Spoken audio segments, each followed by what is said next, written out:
entered the Paracast with your hosts Gene Steinberg and David Biedny.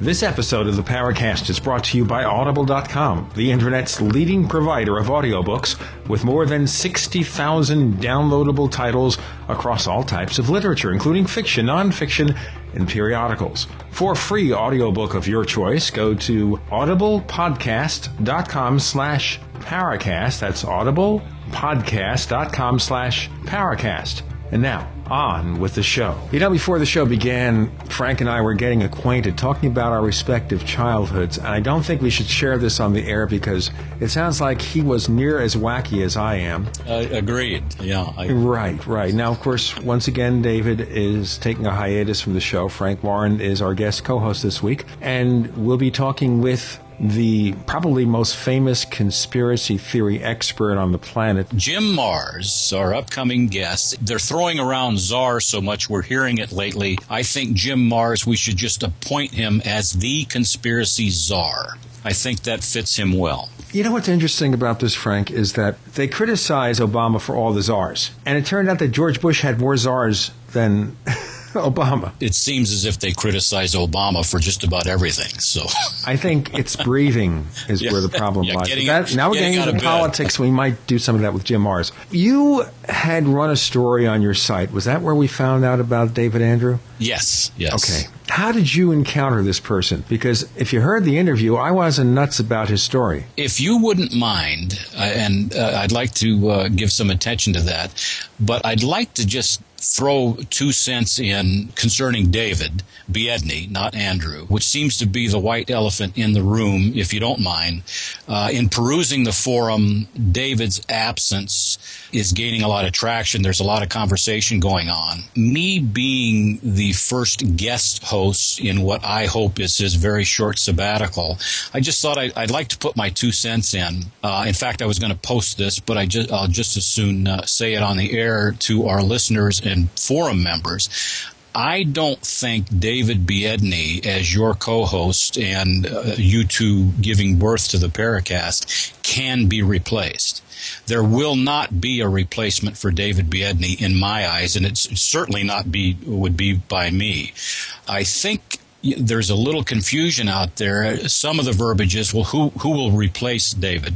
Hopefully, again, this is a short sabbatical. I just don't think he can be replaced. I think somebody can be another co-host, but you're not going to replace David Biedny. You guys are like hand and glove, in my view, and as I've told you off the air, it's a perfect match. And there just won't be a replacement, quite frankly. David does a really good job. You two as a team are perfect. The airwaves, the internet, the podcast sphere needs both of you as a team. And David, I hope you're listening to this. You really need to be here. And again, my final word, there is no replacement.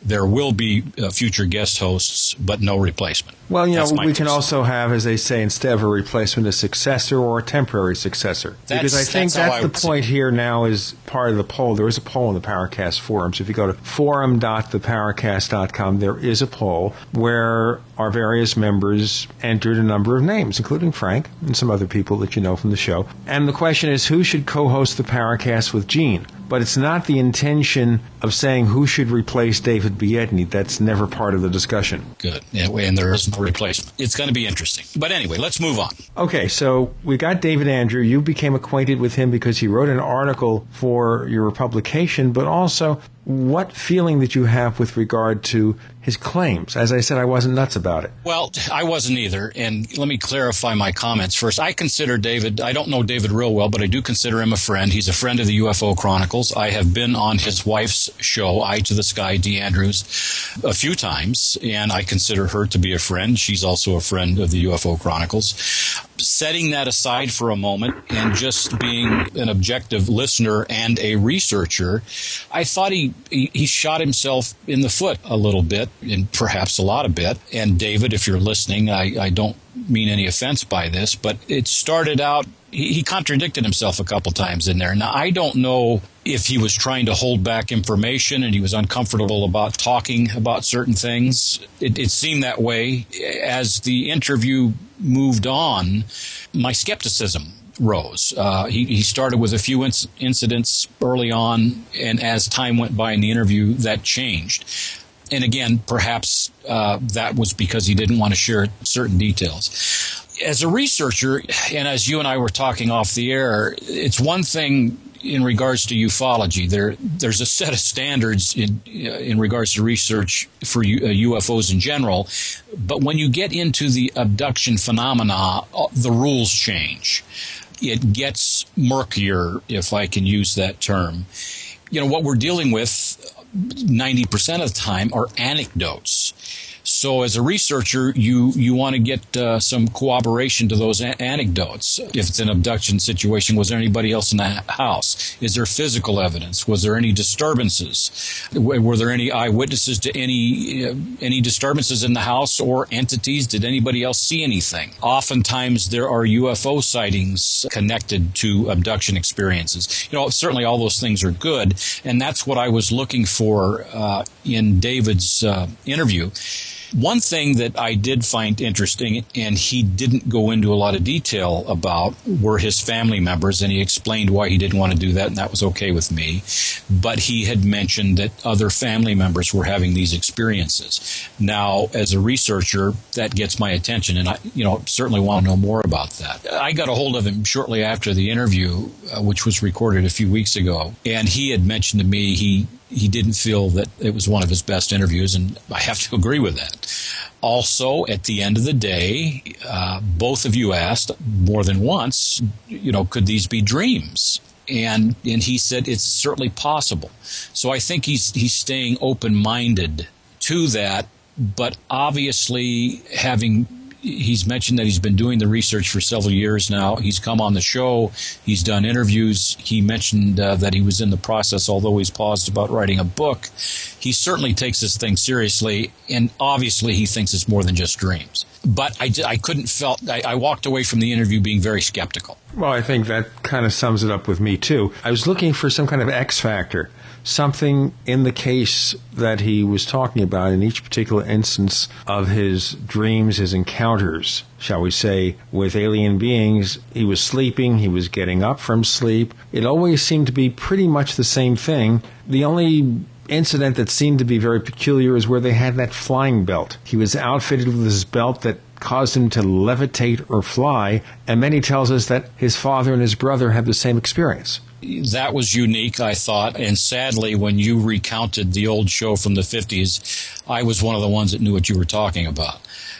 What I was talking about, ladies and gentlemen, was a serial from Republic called King of the Rocket Men, and they basically was a leather suit with a helmet and a belt, and the belt was the control panel. It was basically just a rocket suit. It was fitted with rockets. This day and age, the closest equivalent, of course, is that James Bond movie Thunderball, was it? Where he flew in a rocket suit, the opening scene? Yes. Yeah, I think that was the... Anyway, they also, to be really get into trivia, they also made a series of movies featuring a character called Commando Cody and the Lost Planet Airmen. And they used that rocket suit. They were able to take the same special effects, the flying scenes, which were basically patterned after what Republic did for Captain Marvel in 1941. End of the story. No more of that. And that was our listener's trip down memory lane. It makes us feel very old. Yes, it does. It was intriguing that there was some commonality between the family members. The question I had as the interview went on was, how did he find out about that?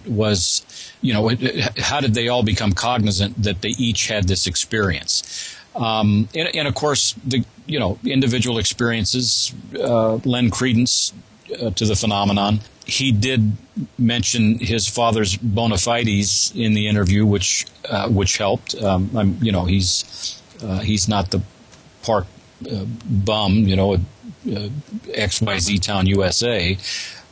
So that tends to lend credence to the story.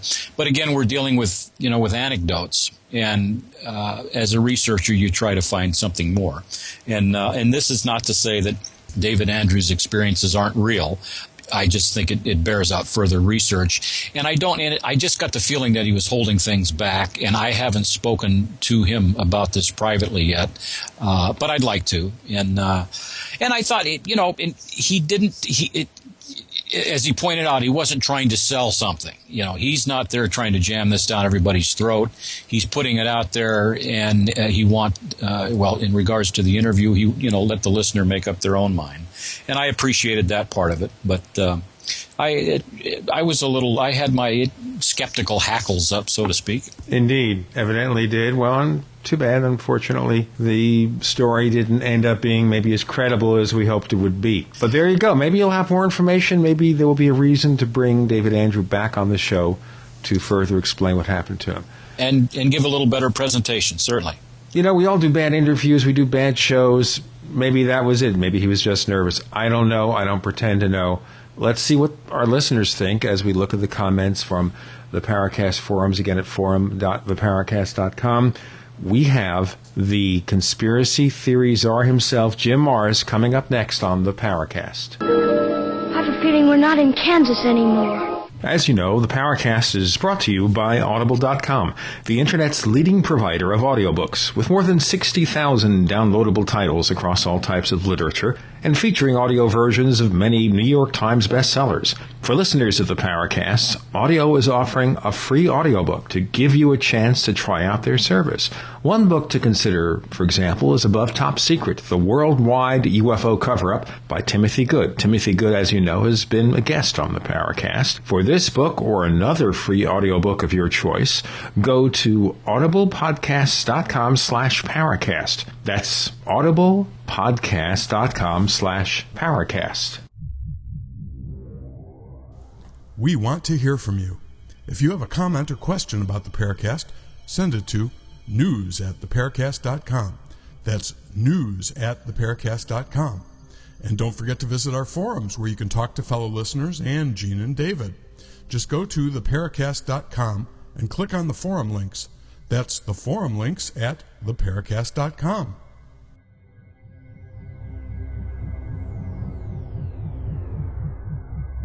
Hi, this is Tamar from Namecheap. We're a domain name and web hosting company, and we really care about our customers. With domain name purchases, Namecheap offers free SSL and free WhoisGuard for a year to protect your identity from spammers. We won't bother you with unwanted messaging in your inbox or upon checkout, but most importantly, we care about you, our customers. Your satisfaction and happiness is our primary focus because your support means so much to us. If you'd like to learn more, please visit us at radio.namecheap.com for web hosting and domain name specials. You can also follow us on Twitter at twitter.com/Namecheap, where we host many great contests, or become a fan of ours on Facebook at facebook.com/Namecheap. See you online. You're in the Paracast with Gene Steinberg and David Biedney. You never know what's going to happen next. Jim Marrs, before you came on the Paracast, Frank and I referred to you as the conspiracy theory czar. Now, do you feel pleased with that or insulted? Well, you have to understand that the word conspiracy comes from the Latin conspiri, which simply means to breathe together or to act in concert. And all conspiracies are not bad. If you plan a surprise birthday party for your boss, that's a conspiracy. That's not a bad conspiracy. In fact, my motto is, if it's not an act of God, it's a conspiracy. Because, yes, accidents happen, planes crash, ships sink, but if it's not just an act of God accident, then somebody planned it that way. Well, the thing is about all this is the fact that isn't any two people getting together and deciding a plan of action a conspiracy of some sort? Exactly, and it doesn't necessarily mean it's bad.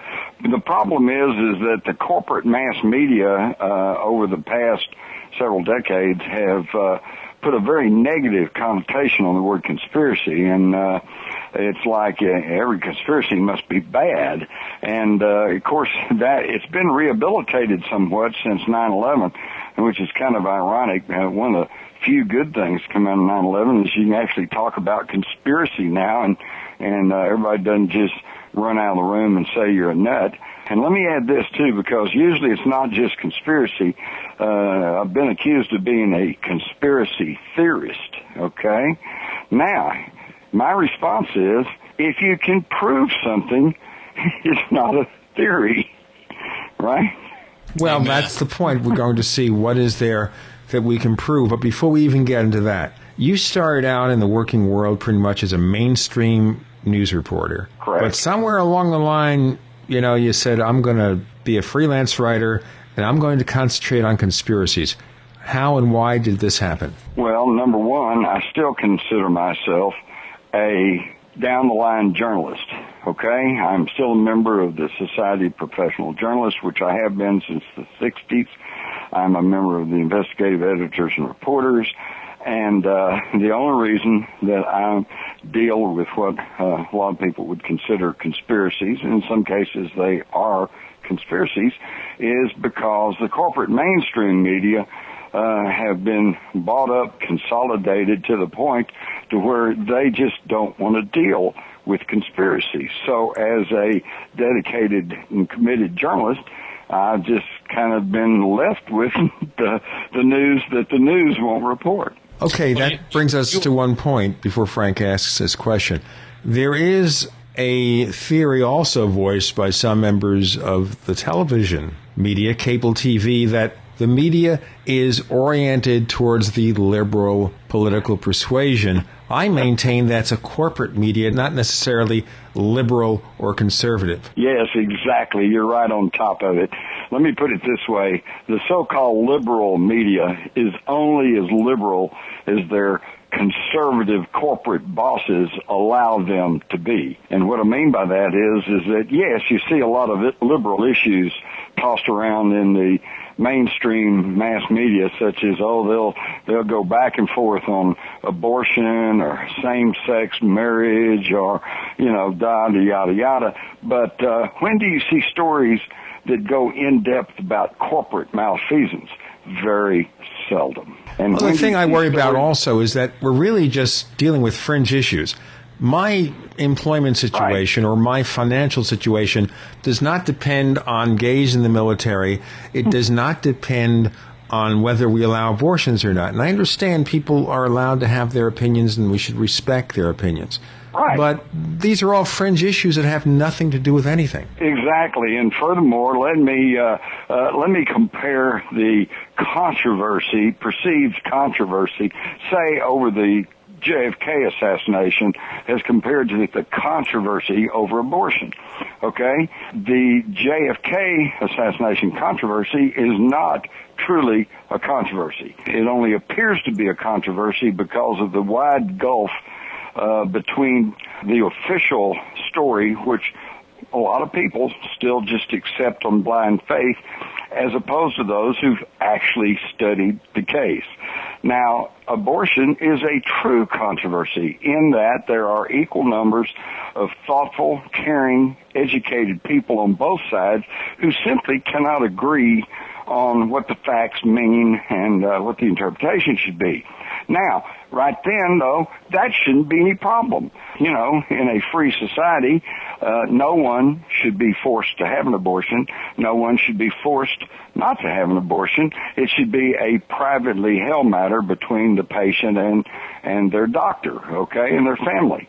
It's called freedom. Oh, what a concept. All right, let's actually look at the various conspiracy theories and see where they basically have traction. Obviously, the classic one is the JFK assassination. And I should tell you, I got started being interested in that back in the late 1960s when I would attend lectures by a former New York State Assemblyman by the name of Mark Lane, who wrote a book called Rush to Judgment. Mm-hmm. Now, he was the guy who pointed out the rifle couldn't possibly have killed Kennedy or fired that many shots as quickly and as accurately, all that stuff. But just basically looking from A to Z or whatever, what are the key issues that make one skeptical of Lee Harvey Oswald being the assassin? Well, there's a number. First off, and I was onto this very early on, in fact, that weekend, because They were interviewing witnesses in Dealey Plaza, and since then, I myself have interviewed perhaps as many as 100 people who were in Dealey Plaza, and that's including the former House Speaker, Jim Wright, who was riding in the motorcade just a few cars behind the Kennedy limousine, and they all said there was one shot, a pause, two shots, like bang, bang, right on top of each other. Now, back then even, having grown up in Texas and been deer hunting and was quite familiar with bolt-action rifles, I knew right then you do not get a bang-bang with a bolt-action rifle. And sure enough, right in the Warren report, the FBI testified that it takes 2 seconds just to cock the bolt and pull the trigger on a bolt-action rifle. So the best you get with a bolt-action rifle is bang, bang, bang. That's it. Okay, so right there's just prima facie evidence that one person with a bolt-action rifle didn't do the shooting. All right. The other thing is, Oswald was recorded as telling the authorities, "No, sir, I didn't shoot anyone. I'm just a patsy," which is extremely interesting because he didn't say I'm innocent. I didn't do it. He said, I'm a patsy, which implies that he was set up to take the blame. And yet, the Warren Commission, the House Select Committee on Assassinations, none of the subsequent official investigations even considered, well, could he have been set up? And yes, he could have. There's an abundance of evidence, not the least of which is the fact that Oswald was seen and by several different people on several different times and places at the same time.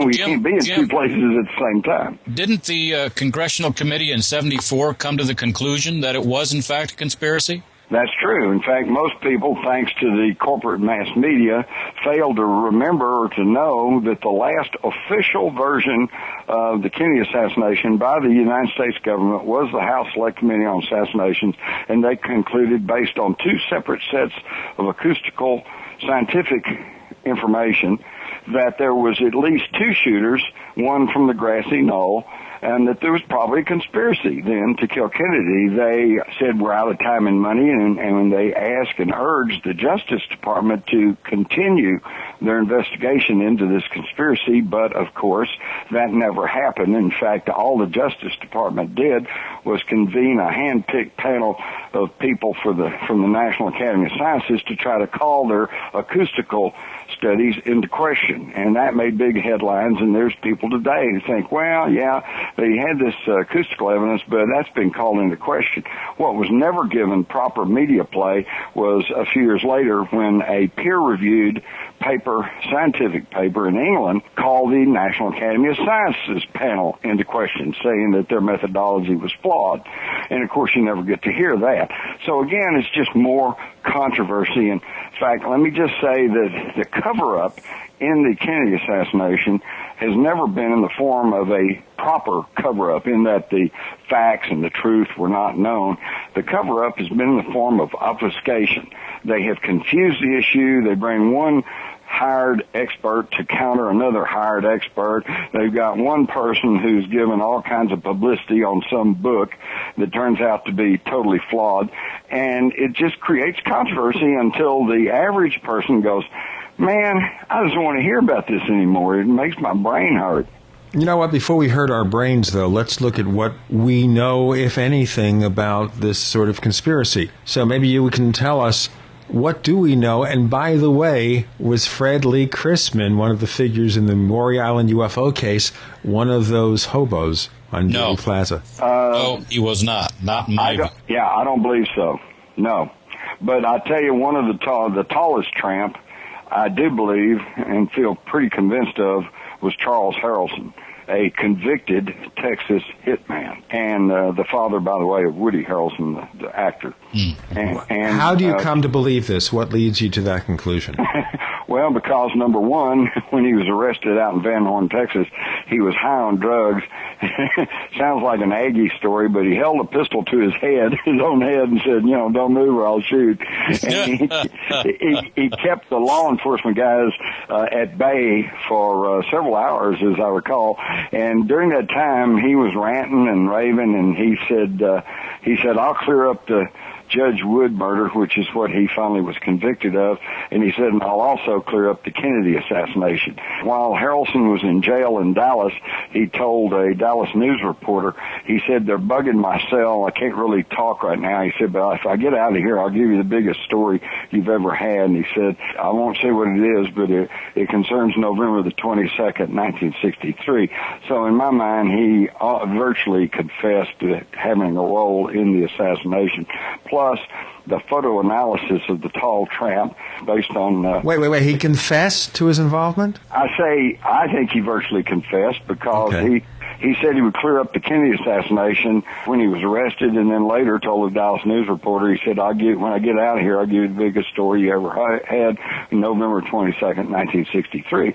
Sounds pretty close to a confession to me that he at least played some role in that. And then, well, at least he might be saying that just to get out of prison early or get a story. Yeah, that's true. But then there's also the photo analysis of the tall tramp, and based on very distinctive ear and a wrinkle around his neck and hairline and facial features and everything else, I'm convinced it was Charles Harrelson.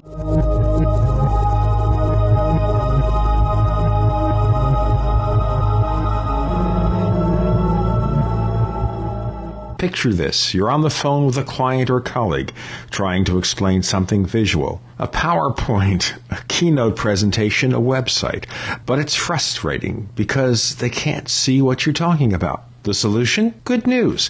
They can if you invite them to an online meeting using GoToMeeting. Then they can see your computer desktop on their computer screen, so you can show them what you're talking about. I use GoToMeeting all the time to collaborate with colleagues and with clients. You can try GoToMeeting free for 30 days, but you must visit GoToMeeting/podcasts. That's GoToMeeting.com/podcasts for a free 30-day trial.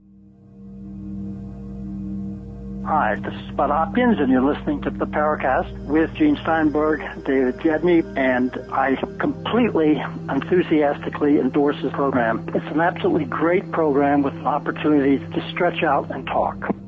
Okay, we have Jim Marrs, and we're talking conspiracies. He is the czar of conspiracy theories. He's been given that title. We're going to send him the plaque, by the way, and he's going to reject it. Okay, so if Charles Harrelson was the killer, where did Oswald fit in? Exactly where he said he was. He says, I didn't shoot anyone, I'm just a patsy. And by the way, that statement was recorded on sound and film, and in later years, as the technology became available, it was subjected to voice stress analysis, which showed there was no stress in his voice, which means he was telling the truth. And by the way, another piece of evidence that's strong to me shows he was innocent is that when the Dallas police interrogated him before he was killed in the basement of the Dallas police station, they asked him where he was at the time of the shooting. He said he had been in the downstairs lunchroom. And they asked him if there had been anybody else in there with him, and he said, yeah, there was these two colored boys and that worked at the depository. He said one of them's short, I think his name's Junior, and the other one, I don't know his name, but he's kind of tall and lanky. Well, Junior Jarman and Bonnie Ray Williams were black employees of the Texas School Book Depository and had indeed been eating their lunch in the downstairs lunchroom. Now, my question would be, how could Oswald have possibly known that, and how could he have accurately described them unless he had been there to see them? Did they see him? Possibly, but you have to understand the tenure of the times. A black man in Dallas in 1963, which was still having the white and colored restrooms and the white and colored drinking fountains, did not tell law enforcement anything other than what they wanted to hear. And yet it's interesting, so of course they never asked them, was he in there? And they never pressed that because that was not the agenda. But it's interesting that during his testimony, I believe it was Junior Jarman, when they mentioned that they had found Oswald's jacket and clipboard in the downstairs lunchroom, he blurted out and said, oh yeah, over there where he was eating lunch. Well, how would he have known that unless he'd been there to see him down there eating lunch? Well, I think it comes back to the Carcano rifle and the bolt-action Carcano rifle. Let's take the president out of it for a moment. You have a moving, not a static target, but yet you have a moving target out that window. I don't recall the distance, but I know downhill and laterally away from you with a tree intervening in the line of sight. You can't make that shot if it's just a dummy going down there in the time frame alleged, much less an assassination of the President of the United States. It's impossible. And let me add to that, in the Marines, when Oswald went to the Marines at the first time in October of 1956, when they put him on the firing range, he could not qualify. In other words, he couldn't even hit the target. Finally, in 1959, as he was getting out of the Marines, maybe it had a little practice, or maybe they got somebody to shoot for him, but he finally qualified as marksman, but by only 1 point. And marksman is the lowest of the 3 categories. It's marksman, sharpshooter, expert, and he barely made marksman by 1 point. So in other words, according to his Marine records, he was a lousy shot. Okay, so we have Lee Harvey Oswald in the Texas School Book Depository. We have one of the hobos, Charles Harrelson, one of the hobos who may have been the guy who pulled the trigger. Okay, so if Lee Harvey Oswald was the patsy, what role did he play? The patsy. He was the guy. No, now, I'm saying here that he just... Well, I know, I hear you. Let me explain. Sure. I think Oswald, in some way, was mixed up in an assassination cabal or a plot, okay? But I have every reason to believe, probably we don't have enough time to even go into it, but let me give you one little minor thing. And talking to his mother, Marguerite, she one time told me about a time when Lee was in junior high school, and he showed up after school at his home with a military officer. And the military officer was telling Mrs. Oswald, well, your son's sharp. He's really a bright lad. He's a self-starter, self-motivator. He's the very kind of guy we need. Okay? So I think that the military and or intelligence were aware of Oswald and had basically cultivated him since in junior high school. And I think that by the time he got into the Marines, there are some very strange periods of time when he was missing from training, when there was no explanation of where he was or what he was doing. And according to others who were with him at that time, they too were recruited into the CIA. And I think Oswald was recruited as a low-level agent. I think that's what his assignment, first big assignment, was to go to Russia for whatever purposes, and then come back. And I think that he was picked up as the perfect patsy because the intelligence agencies, the military, the anti-Castro Cubans, everybody concerned had to run for cover, denounce him, act like they never knew him. What a perfect patsy for the assassination. Okay, so you want to blame this guy, but then who did it? Okay, who did it? Well, let's see. Probably easier to say who didn't do it, but okay, let me put it this way. Kennedy was killed in a military-style ambush, triangulation of fire by very, very competent professionals. And then the whole thing was just, as I've said, obfuscated, and the trail was covered by all kinds of misdirection, and they kept everyone off balance for years, because once you discard the foreign elements, like Castro did it, Khrushchev did it, and there's absolutely no evidence to point to that, then you're left with what people have argued about for the last 47 years. Was it the CIA? Was it the FBI? Was it the military? Was it the anti-Castro Cubans? Was it the mafia? And the answer is yes, all the above, because they were all involved in Operation Mongoose, the secret war against Castro, operated by the CIA, to include assassination. So all they did was send their hit teams to Dallas, because in their mind there was more of a danger in Washington from Kennedy than there was from Castro. Jim, wasn't it in Dealey Plaza that day, wasn't it like old home club with all the players that were there? Yes, exactly. There was even an Army intelligence agent who was taking pictures of the front of the school book depository before the shooting, and then made the mistake of going inside and had to show his credentials to get out, and that's how he became part of the official record. And of course, you would have to wonder, what's an Army intelligence agent taking pictures of the front of the school book depository prior to the assassination. And yeah, you're right. From what I understand, there were elements of the mafia, elements of the Mossad, probably KGB agents. There's probably all kinds of intelligence people crawling around Dealey Plaza because many, many people knew what was going to happen. I've been told, in fact, there's a confession. Are you familiar with the video, the confession of an assassin? Oh, yeah, James Files? Yeah. Yeah, what do you think of that? I've been to Joliet and sat down and interviewed James Files. Really? Yes. Boy, that's another show. Yeah. And I got to tell you this, though.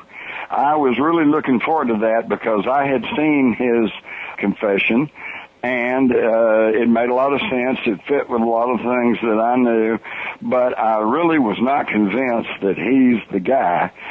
So I always thought, based on my well-honed journalistic intuition, if I could just sit in front of the guy and look in his eyes, I think I'd be able to tell whether it's really the truth or not. But I got to tell you guys, I sat right there, we talked, I listened to everything he had to say, and I am still undecided. Because what do you think about the Remington Fireball as the weapon? There was such a weapon, and I definitely think that is, as described by Files, a .222 with a hollowed-out tip and with explosive in there. Which certainly fits, doesn't it? Right, it certainly fits, and it fits with the explosive nature of the headshot. Yeah, and I'll say this: I don't think Files is totally lying about everything. Files knows a lot, but then he was definitely part of that Chicago mob, and in fact, particularly was the driver and right-hand man to Charles Nicoletti, the premier hitman for the Chicago mob, and I think he knows what he's talking about. The only thing I'm still undecided on is, was he truly the guy that pulled the trigger, or is he just, like you said earlier, trying to get out of jail by telling some of the intimate details that he learned from others in the mob? Well, and adding to the chaff of everything that's already out there. Yeah, a lot of noise. Yeah, a lot of noise. Keep it confused, and that way nothing ever gets decided. But here, guys, here's the Kennedy assassination in a nutshell. Once you study the case, and once you study just a cursory examination of all the information that is now available, it becomes quite clear that it was not one person involved in the assassination. So once you set Oswald aside, then you come to understand what the House Committee concluded, which is it was a conspiracy. Now, whether it was Oswald and one friend or a huge high-level conspiracy, nevertheless, it was a conspiracy. All right. Now, you got to understand that conspiracy is still not known. Why? Because it's been covered up and obscured at the highest levels of the federal government of the United States. Lyndon Johnson, J. Edgar Hoover took steps to block any meaningful investigation and to block the truth. That's what turned what was in 1963 another Texas homicide into a national coup d'etat. And if you want to know who's guilty, then I'm going to give you the names, all right? And the names are Lyndon B. Johnson and his next-door neighbor and buddy, J. Edgar Hoover, who was head of the FBI at that time. Now, can I prove that Johnson and Hoover ordered or even orchestrated the assassination? No, I cannot. But what I can prove, beyond any reasonable shadow of a doubt, is that both those men took steps to obscure the truth of the assassination, and that makes them, under our legal system, accessories after the fact. And I know in Texas, we've actually executed people who the facts of the case showed did not pull the trigger, but they knew what was going on. They did not turn in the killers. They helped the killers to escape, and they helped hide the truth of the killing, and they were executed as accessories after the fact, and J. Edgar Hoover and Lyndon Johnson are guilty in the assassination as being accessories after the fact. Okay, we can see where Lyndon Johnson certainly had a lot to gain from killing the president, since he's next in line. Why J. Edgar Hoover? Why would he be involved? Well, because the Kennedys had made no real secret that they were going to fire Hoover. He was facing the end of his extraordinary long career as head of the FBI, which went all the way back into the 1920s. So he was about to lose his job as the premier law enforcement agent in the United States. And so, but Kennedy is killed. And in January of 1964, just a month or so after the assassination, Lyndon Johnson had a special ceremony in the Rose Garden and exempted his buddy J. Edgar Hoover from the mandatory federal requirement age laws and installed him essentially then as FBI director for life. So he got to keep his job. So that explains how Bobby Kennedy was killed too, right? Right. Yeah, Bobby Kennedy was actually, he was rocking the boat in terms of Hoover. I mean, although Hoover's looking at them both jointly, but they were butting heads. Well, yeah, and Robert Kennedy, see, for those who don't recall, he had been named Attorney General of the United States by his brother, President Kennedy. And one of the first things he did was put in a straight-line telephone to J. Edgar Hoover's office so that he could pick up the telephone and say, J. Edgar Hoover, here's what you're going to do, here's what you're not going to do. And Hoover chafed under that situation. And on Saturday morning, following the Friday assassination, the first thing that happened was they pulled the straight line out of Hoover's office. He didn't have to answer to Bobby Kennedy anymore. And let me mention that in California, just a few days before he himself was assassinated in 1968, Robert Kennedy was asked by some college kids, what could you do about the death of his brother? And he was quoted as saying to them, I cannot do anything about the death of my brother until I have the power of the presidency, which tells me that he understood what I now understand, which is you would have to have the power over the Pentagon, the CIA, the FBI, the Secret Service before you could ever do anything meaningful about finding the truth in Kennedy assassination. So logically, he had to be stopped. Yes, and I don't think it was just some coincidence that the very night that he had just won the Democratic nomination for the state of California, which pretty well cinched him for the Democratic nomination at the National Convention, he was assassinated. Mm-hmm. And that assassination, too, is fraught with inconsistencies, missing evidence, fabricated evidence. We see the same MO as the JFK assassination. Mm-hmm. Okay, one more thing about that, which is, are we ever going to know? Does any president since Johnson have any incentive or interest in dredging up this stuff? Well, first off, I'm asked this question all the time. Right. I'm asked this question all the time. Will we ever know the truth about who killed Kennedy? And my standard response is, we know the truth right now, okay? You're not really asking the right question. What you're really asking is, will there ever come a day when there's a news conference, a national news conference, and somebody with authority in the government would stand up and say, okay, here's what really happened to President Kennedy. No, that is not going to happen. But if you want to know what happened to Kennedy, just read the material, just study the case, and then think of it, put yourself in the position of Sherlock Holmes, okay? Disregard the flaky stuff.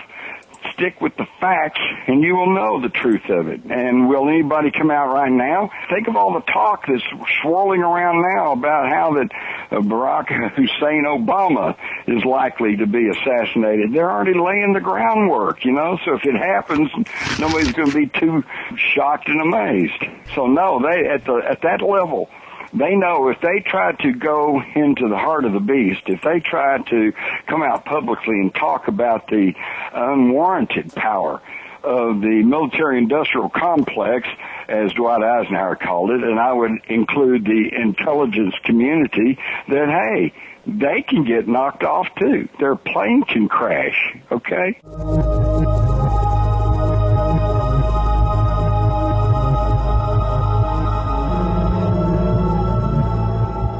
Fate magazine provides true reports of the strange and unknown. Keep up with the latest on angels and miracles, psychic phenomena, ghosts, UFOs, life after death, and much, much more.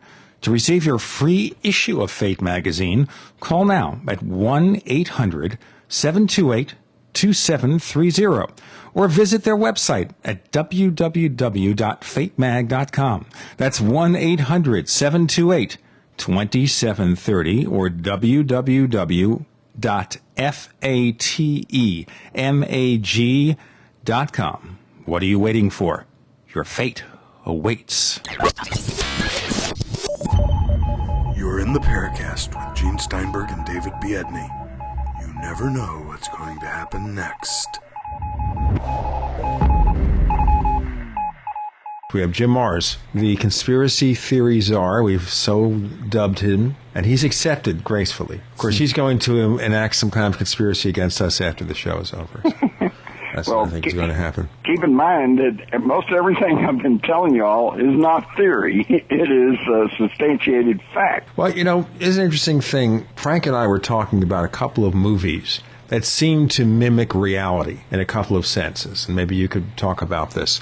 The Long Kiss Goodnight with Gina Davis, where you have it's basically a movie about this woman who's a CIA assassin who loses her memory in a car crash. And she breaks up a plot by apparently the CIA to stage a terrorist act to kill a lot of people because their funding had been cut. Then we have a movie called The Siege, where the CIA, was basically feeding these Afghanistan rebels back in the 1980s. We trained them, and then we abandoned them, and then they came back and became our worst enemy. And, of course, that leads you to think about people like Osama bin Laden. Right. Absolutely. And, by the way, if you'll read my book, The Terror Conspiracy, Deception, 9/11, and the Loss of Liberty, you'll find that in the 80s, Osama bin Laden was actually brought to the United States under the name Tim Osman, met with security and intelligence officials, and was given training and money to go back and prosecute the war against the Russians in Afghanistan, the Mujahideen. Now, you know, there's no line. In fact, I've heard it repeated in several movies along the lines of the ones you mentioned, that once in the CIA, always in the CIA. So, you know, you have to ask yourself, you know, what's really going on. In fact, in my book, The Terror Conspiracy, I bring up the case of Abu Zubaydah. Now, old Abu was arrested in Pakistan in the mid-2002, and the White House press secretary at that time, Scott McClellan, said he was the highest-ranking al-Qaeda chief that they had caught to date, and by golly, they were going to make him talk. Well, they did, and there's a long story there, but it's interesting that they tortured him, they waterboarded him, but that didn't work. They finally tricked him, and that worked. And what they found out from him was that he was actually reporting back to 3 Saudi princes, and he named them and gave their private unlisted cell phone numbers, which checked out, and that he was operating through a cutout, an air marshal mirror of Pakistan. Within a couple of months of this information coming out, all 3 Saudi princes and the air marshal mirror were dead, okay, killed in car crashes and an airplane crash and blah, blah, blah.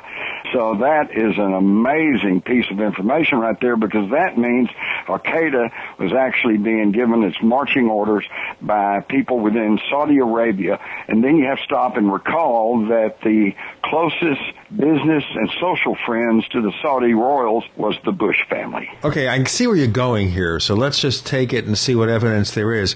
You're saying that the Bushes, the CIA, whatever, was responsible for 9/11 or knew about it, let it happen, and didn't stop it. I would like for you to explain to me any other explanation why that for about more than 100 times in the year up to 9/11 that there had been air alarms, somebody went into forbidden restricted airspace or got off their flight path, and that jet interceptors were launched within 5 or 10 minutes. You might recall the case of the golfer Payne Stewart.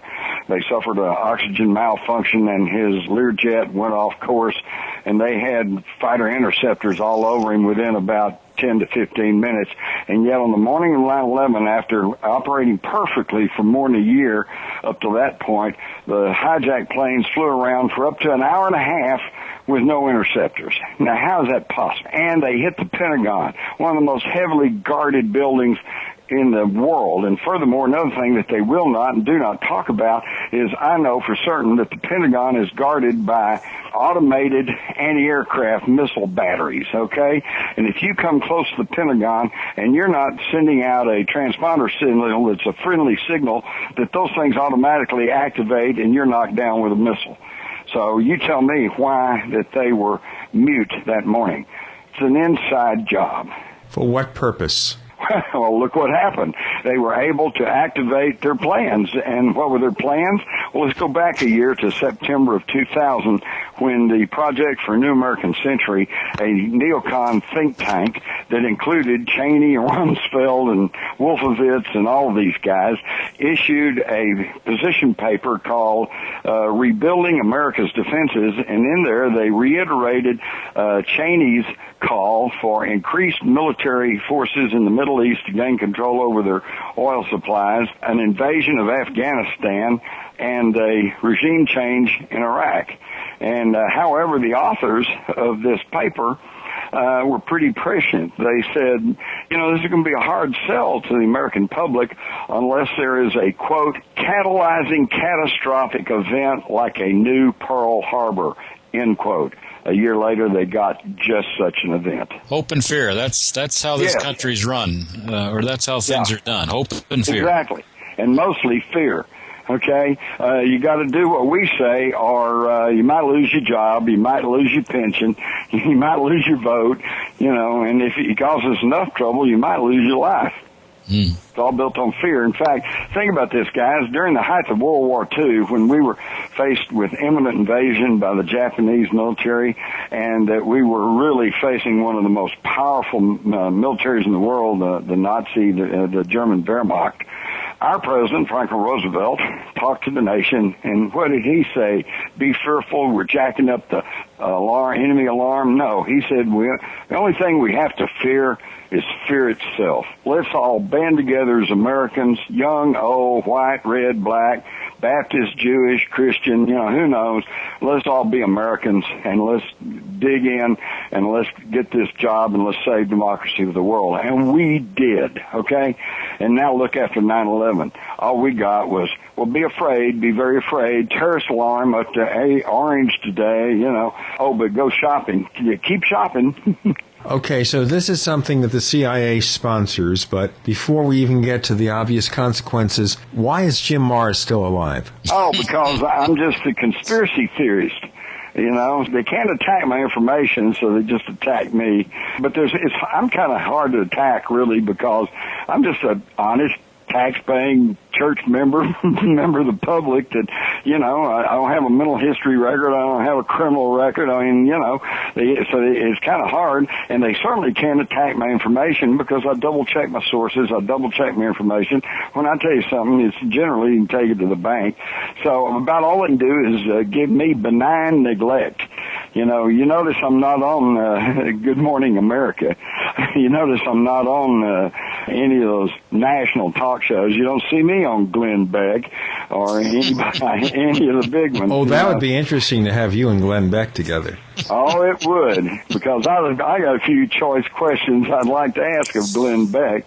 Well, you know what? I'll tell you what. Since you raised that, before we go on, what choice questions, lay a few on me, that you would like to ask Glenn Beck? Well, first off, I'd like to ask him why did he got all head up and said, I have found the evidence that FEMA is building these concentration camps all across the country, and tomorrow I'm going to provide you with the evidence. And then the next day he backs off and says, oh, well, no, there's really nothing to all that. I would like to know who told him what, okay? Somebody put fear into him. And now I'd also like to ask him why recently, after the poor guy down in Austin flew his plane into the IRS building, Glenn Beck was on there trying to equate violent actions like that with the Tea Partiers and the 10th Amendment people and the Patriot movement. And I'm just wondering, I'd like to know how does he justify that? Because there's never been anybody truly connected to the Patriot movement that has ever, committed a violent act. It's always somebody on the other side or somebody connected with the government. Okay, so having done all this, what does the government gain? Do they gain oil riches from Iraq? What? Well, the whole raft of things. We're now militarily occupying Haiti, which they just discovered a few years ago prior to the earthquake that they had some untapped huge oil reserves down there. So now we got control over that. And all we had to do was saying that we were on a humanitarian mission, although we didn't really send food and water. We sent a carrier group with armed soldiers. And then we're occupying Iraq, with its oil reserves. and we're trying to occupy Afghanistan so we can secure the gas pipeline for Unicol that goes through there, as well as put the poppy fields back into production. The Taliban, who I don't have really anything much to say good about, were nevertheless religious fanatics. About 2001, they had eradicated about 90% of the poppy crop. Well, that puts a big dent in the world heroin trade. And so we invade, since we're supposedly fighting a war on drugs. Did we knock out the other 10% and knock out the heroin trade? No. We put all the fields back into cultivation, and now there's more poppies under cultivation than there were, long before the Taliban came along. People have to stop and think for themselves. They can't just listen to the corporate control mass media, and they have to understand what's going on. The defense budget is higher than it's ever been, much higher than it was in the middle of World War II when we were really fighting a world war. It's amazing, In fact, taking into account not only the defense budget, but all ancillary matters like all the contracts going to contractors, the private contractors that are now fighting our wars for us, and you throw in military retirement, all like that. The military is sucking down more than 50% of our gross national product. It's amazing, but nobody really gets told that, so nobody thinks about that. Okay, so supposedly when they cut back on a few weapon systems because they're wasteful, that's just window dressing? That's window dressing because they've got stuff in the wings that you and I can hardly even imagine. Let me tell you something. Back in the 70s, I was writing articles about weather war, okay? They were developing technologies to create and to alter the weather patterns, and that was in the 70s. So you can imagine what they're capable of today. How do you know that? That's the obvious question. Okay, because it's there in the scientific papers and it's there in the defense journals. In fact, I've got an article from U.S. News and World Report, not exactly your most radical rag, where they're talking about how that they can mitigate hurricanes, okay? They can use space-based satellites in this HARP array to bombard hurricanes and possibly decrease their intensity, and that they can also heat up the water to one side or the other and guide the hurricane away from, big cities and land masses where they don't want it to go. And that got out because that sounds like a very good and benign purpose for using this technology. But hey, guys, use your head. If they can de-intensify a hurricane, then they can bombard it and intensify it. And if they can guide it away from something, they can guide it into something. Well, okay, does that explain Hurricane Katrina? It very well could be, because I was kind of amazed at Katrina, which seemed like it was going to miss New Orleans, and then all of a sudden cut it in a 90-degree turn, slammed right into it. I mean, the beauty of this is technology that exists, but is largely unknown to the public, and it's beautiful, plausible deniability. Oh, it's a hurricane, man. That's God's work. We don't have anything to do with that. And yet, I can point you to the scientific papers and to the articles that they've been working on this stuff for years, and they've got it down.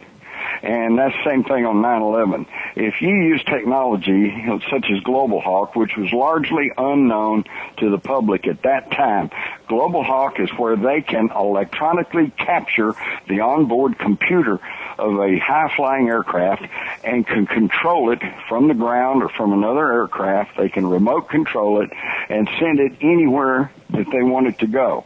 Now we know about this because now I'm even seeing ads for the Air Force and Marines saying, hey, come join the Air Force and you can, and show these guys playing like video games to control somewhere, and they're sending those Global Hawk unmanned vehicles into Afghanistan, into Iraq.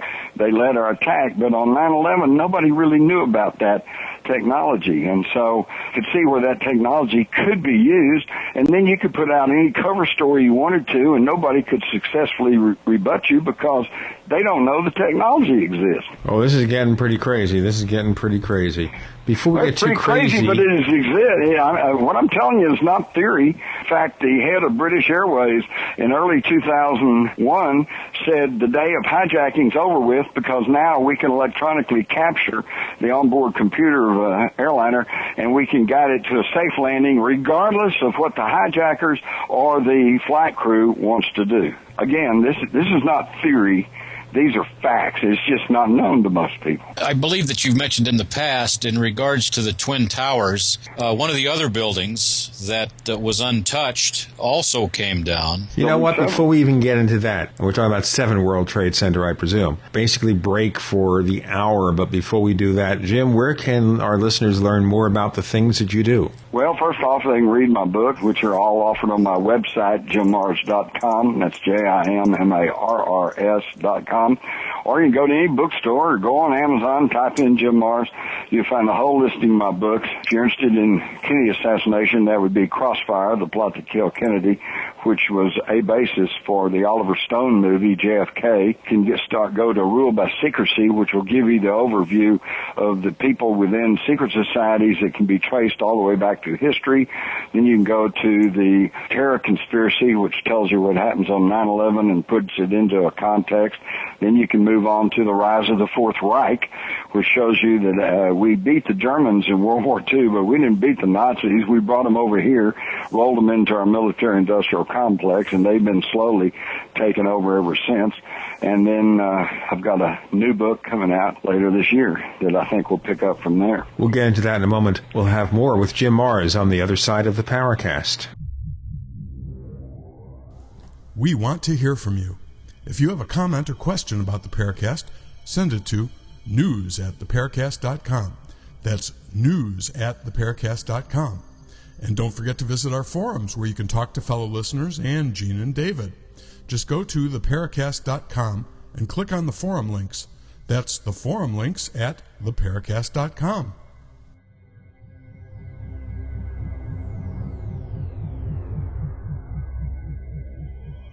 Welcome back to the Paracast with Gene Steinberg and David Biedny. People have asked me, by the way, whether I'm going to do voices while David isn't here. And the answer is, you never know. You never know what I might do. Frank Warren is our guest co-host. We're talking to Jim Mars, the czar of conspiracy theorists. And we started about the so-called 9/11 conspiracy. What about 7 World Trade Center? It wasn't shot down with a particle beam, was it? Well, I don't know. All I know is it wasn't hit by aircraft, and it only had a few desultory fires in it, and yet at 5:25 on the afternoon of 9/11, it just collapsed into its own footprint, just straight down near free fall speed, and barely damaging the Verizon building and the U.S. Post Office to either side of it. And so let's go to the official 9/11 Commission report and see how they explain the collapse of Building 7. Oops. Why, they didn't even mention it. How's that for an investigation? They didn't even mention the collapse of this third building at the World Trade Center. Boy, that's a real good investigation, wasn't it? And later they come back and try to say, well, okay, we were still studying it, and well, they had some fires, and there was only a few fires, but all of those fires were all at very strategic points, and it just happened to melt the major girders, and well, the thing just fell down, even though there has never been a major steel reinforced building that's collapsed due to fire in history, including the Windsor Hotel in Spain, which burned out of control for more than 2 days, and yet it was totally gutted, but it was still standing. Same thing with a big fire in Beijing, I think it was.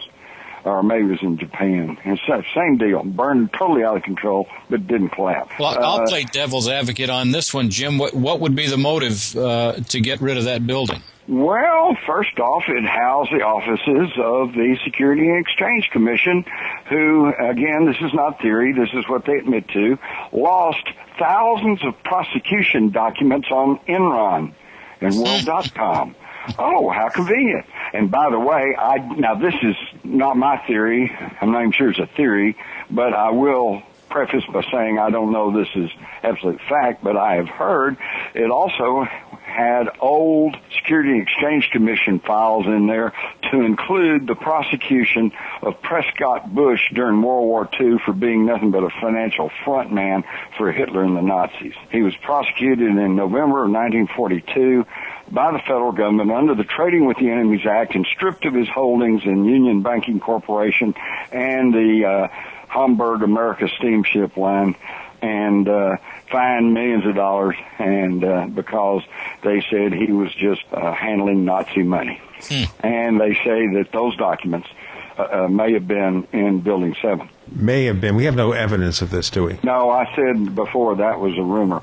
But it's absolutely true that the Securities and Exchange Commission has said that they lost thousands of documents pertaining to the scandals at World.com and Enron and others. And of course, let's not forget that in the day or two following 9/11, even the mainstream media was talking about the very suspicious put options that were made on United Airlines and American Airlines that was going to make somebody a lot of money, because put options are you're betting that the stock's going to go down, okay? And so it's usually when there's a big number of put options placed, that evinces foreknowledge of the events. And they said the FBI was going to check into that, and they were going to see if that didn't track back to Osama bin Laden.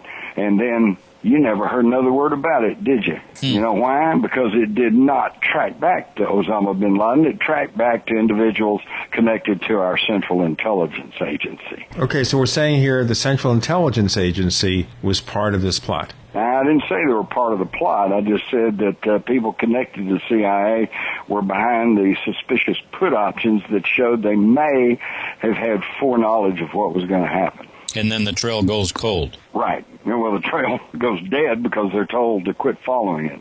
Hey, it's kind of like a guy told me one time he found a .30-06 shell casing on the roof of the Dallas County Records building overlooking Dealey Plaza. So about 10 years after the assassination, and it was heavily weathered. It obviously laid up there for a good long time. And he told me he took it to the FBI, and they said, well, since we know Lee Harvey Oswald used a 6.5 millimeter Mannlicher cano, obviously this has nothing to do with the assassination, and they just put him on his bike. Now, that's the way to conduct an investigation. All right, so we're never going to get the answer, are we? Nope, not as long as we look to the very officialdom that probably was behind the event. Okay, so right now, that's a question that comes to my mind here. So as we have new presidents taking over, so Obama takes over, and he's promising change you can believe in. But a lot of the stuff he's doing from a military standpoint are just continuations of what Bush did. So did somebody come in there and sit him down and say, Mr. President-elect, this is the way things are? How's that change working out for you? I really haven't seen any change. I can nail it down for you, though. Let's go back to the first Bush administration, 89-93, George Herbert Walker Bush. Every one of his cabinet members, with the exception of Dan Quayle and his buddy James Baker, were members of the Secret Society Council on Foreign Relations that has been running U.S. foreign policy since before World War II. But then we shifted and we went to the Democrats, and we got the Clinton administration, 1993 to 2000. All cabinet members, with the exception of the Secretary of Defense, William Perry, were members of the Council on Foreign Relations. But that's all right, because then we got the George W. Bush administration, went back, got some more Republicans. Oops, look at his cabinet. Dick Cheney, Colin Powell, Condoleezza Rice, Rumsfeld, Robert Gates, Elaine Chao, Todd Whitman. Hey, all members of the Council on Foreign Relations. Well, but then we get Obama with change we can believe in, okay? Oops, wait a minute. Secretary of State Hillary Clinton, Bilderbergs, Robert Gates, who's a holdover from the Bush administration, Council on Foreign Relations, Janet Napolitano, Bill Richardson, Susan Rice, James Jones, Timothy Geithner, Larry Summers, Paul Volckner.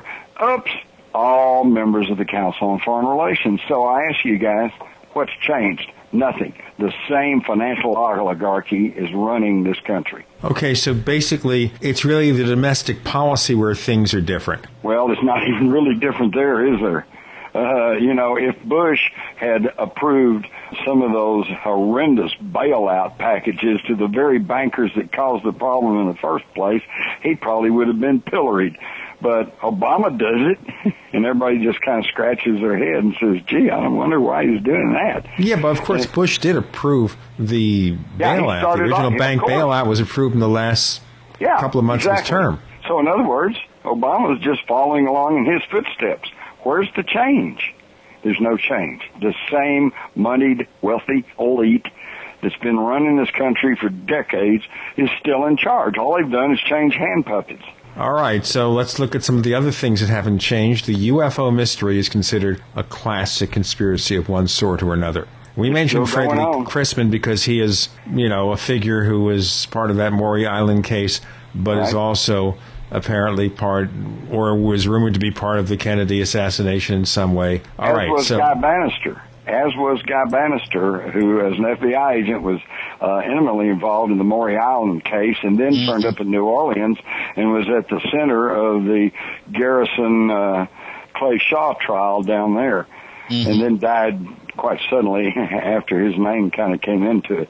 So now, isn't that fascinating that you've got these same guys with intelligence and law enforcement connections that are involved in early UFO cases and then end up involved in the Kennedy assassination? What was that famous line in the Stone movie? An enigma wrapped up in a... something like a mystery within an enigma wrapped up in a puzzle or something. I don't know. Yeah. There's too many F words for me to keep up with it.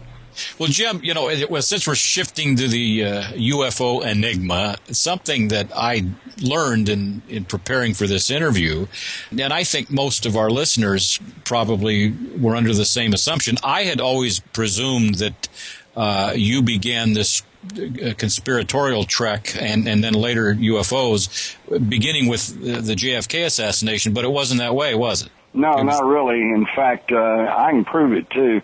I can go back to 1957, I believe, when there was a UFO incident in Levelland, Texas, and as a young guy, I drew a watercolor depicting that event based on the news accounts at that time. So that shows that I was aware, interested, paying attention as far back as 1957. And then after my book, Alien Agenda, came out, I got a letter with a clipping in it from one of my classmates at the University of North Texas, where I was the editorial page editor of the school newspaper back in, I want to say 1965, and they sent me a copy of an editorial that I'd written about that time, 1965, talking about UFOs and how that we didn't know exactly what they were, but we should take them seriously, and there seemed to be a real issue there, and that we needed to find out what was really going on. So obviously I've been paying attention to that for decades, long before I was publishing books. Okay, let's look at the UFO mystery in more detail here. What, Jim, are the great conspiracies in the UFO field? Is it what the government knows about it? Yeah, I think so. There's massive amounts of UFO information that the government is still keeping close to its chest. In fact, this is probably I would say it's the greatest conspiracy in history, because if any of the UFO cases turn out to be extraterrestrial in nature, then we're talking about, contact with non-human species, which, just about makes every other event in history pale by comparison.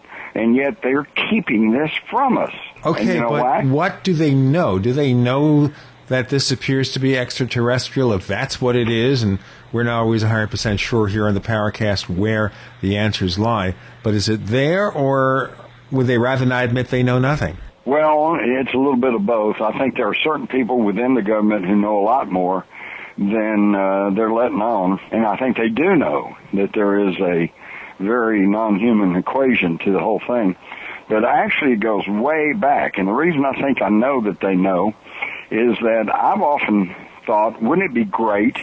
Because, today, anytime there's a UFO flap, as they used to call them, that they say, well, it's just an unidentified test craft, or some experiment or, whatever. And so I've often thought, wouldn't it be great if they had a well-documented case of UFO activity prior to satellites and, modern jets and test craft being in the air, and there is 1897, Aurora, Texas. Okay, a silver cigar-shaped object crashed, has a tremendous explosion, and the Dallas Morning News, which is still in publication, carried a story. It said the pilot, whose remains were badly disfigured, but enough was recovered to show he was not an inhabitant of this world. You know what? There's one thing that worries me about that. A lot of people in the UFO field believe Aurora was a hoax. Mm-hmm. Okay. But answer me this. I wasn't there. Some people think I was. I considered that quite seriously because that's entirely possible. At that time, there were no newspapers as we know them today where you have staffs of paid reporters. What they did was it was usually the local printer who would print the newspaper, and he was dependent on what they called correspondents or stringers, and that was people who lived in all the various outlying towns and villages, and they would be designated as a stringer, and then they would send a letter to the newspaper telling of all the happenings in that town, and they would publish it in the newspaper, and that's how they got their stories. So it's entirely possible that one of these stringers could have sent in a hoax story. But here's where I changed my mind on that. I finally got hold of the entire front page of the April 19th, 1897 Dallas Morning News. There are 16 stories on that front page, and they came from various locations from southern Oklahoma as far south as almost Austin, Texas, and every single one of them was talking about the silver cigar-shaped object flying through the skies of North Texas. This was 6 years before the Wright brothers flew. There was nothing man-made in the air.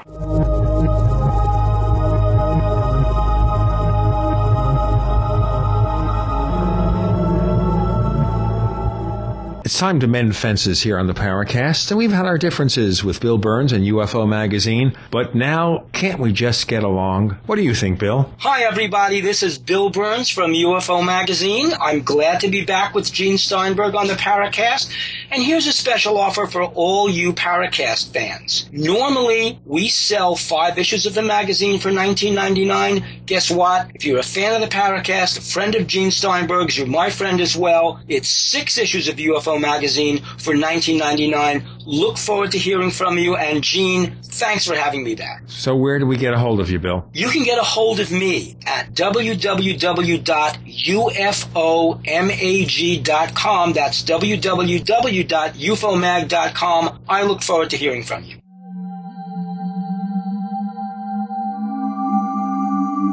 You've entered another dimension. You've entered the Paracast.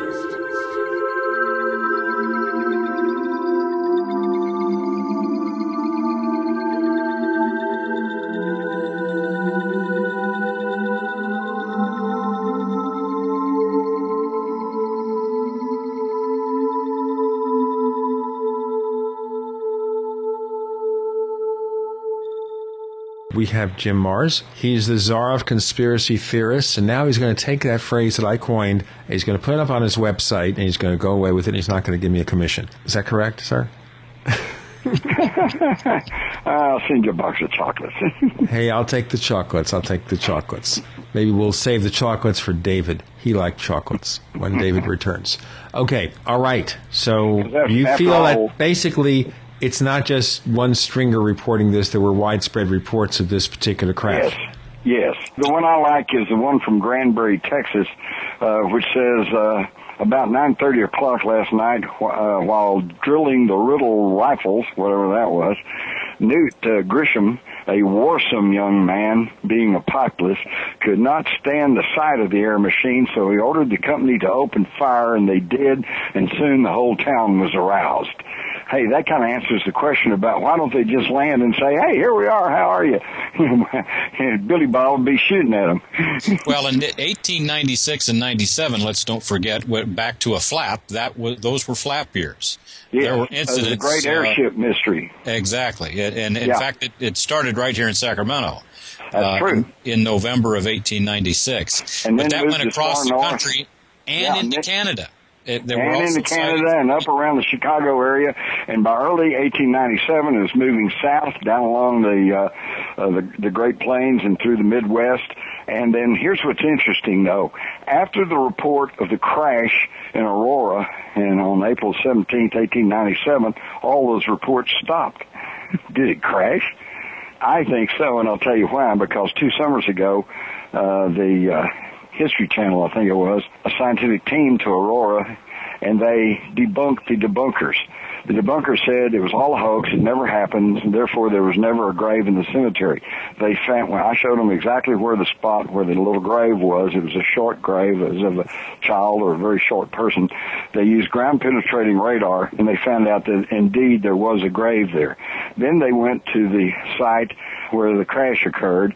And for our listeners, Jim, that was an episode of UFO Hunters, one of their better ones, I might add. Okay, well, that's where people kind of groan. That's why I was going to ask. But the question is here, before we go on, the question I would have to ask then is, okay, what was buried? Did they try to dig it up? No. They can't, because back in the early 70s, when I first got involved in that story, I, writing for the Florida Star-Telegram, and Bill Case, who was the aviation writer for the Dallas Times-Herald at the time, both ran stories saying that very thing. Well, why don't they exhume the grave, and then we know for sure.